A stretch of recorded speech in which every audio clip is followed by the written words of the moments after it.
LDF സർക്കാരിന്റെ ജനദ്രോഹ നടപടിയിൽ പ്രതിഷേധിച്ച് കോൺഗ്രസ് പ്രതിഷേധ പ്രകടനം നടത്തി. കോൺഗ്രസ് രാജാക്കാട് മണ്ഡലം കമ്മിറ്റിയുടെ നേതൃത്വത്തിൽ നടന്ന പ്രതിഷേധ പരിപാടി KPCC അംഗം ബാലൻപിള്ള ഉദ്ഘാടനം ചെയ്തു. LDF സർക്കാരിന്റെ ജനദ്രോഹ നടപടിയിൽ പ്രതിഷേധിച്ചും വർദ്ധിപ്പിച്ച വൈദ്യുതി ബിൽ പിൻവലിക്കണമെന്ന് ആവശ്യപ്പെട്ടുകൊണ്ടും ഇന്ത്യൻ നാഷണൽ കോൺഗ്രസ് രാജാക്കാട് മണ്ഡലം കമ്മിറ്റിയുടെ നേതൃത്വത്തിൽ രാജാക്കാട് ടൗണിൽ പ്രതിഷേധ പ്രകടനം നടത്തി.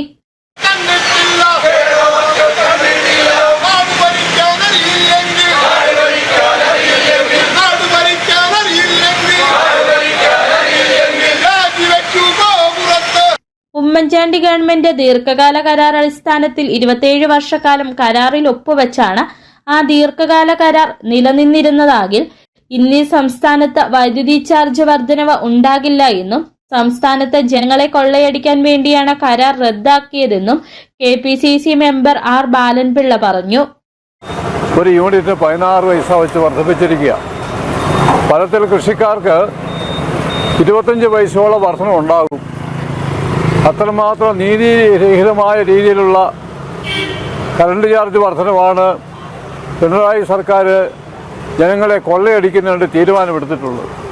നമുക്കറിയാം, ദീർഘകാല കരാർ അടിസ്ഥാനത്തിൽ ഉമ്മൻചാണ്ടിയുടെ ഗവൺമെൻറ് നീണ്ട 27 വർഷക്കാലത്തെ കരാറിനകത്ത് ഒപ്പുവെച്ചതാണ്. ആ ദീർഘകാല കരാർ നിലനിന്നിരുന്നുവെങ്കിൽ ഇന്ന് ഈ സംസ്ഥാനത്ത് വൈദ്യുതി ചാർജ് വർധനവ് ഉണ്ടാകേണ്ട സാഹചര്യമില്ലായിരുന്നു.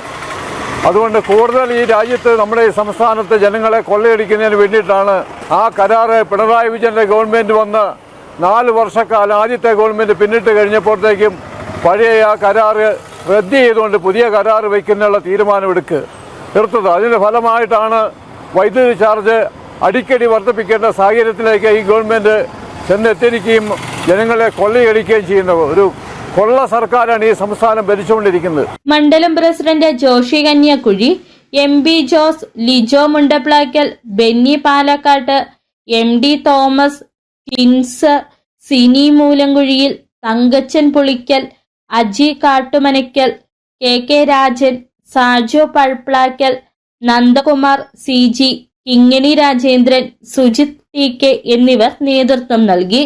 News bureau, Rajakkad.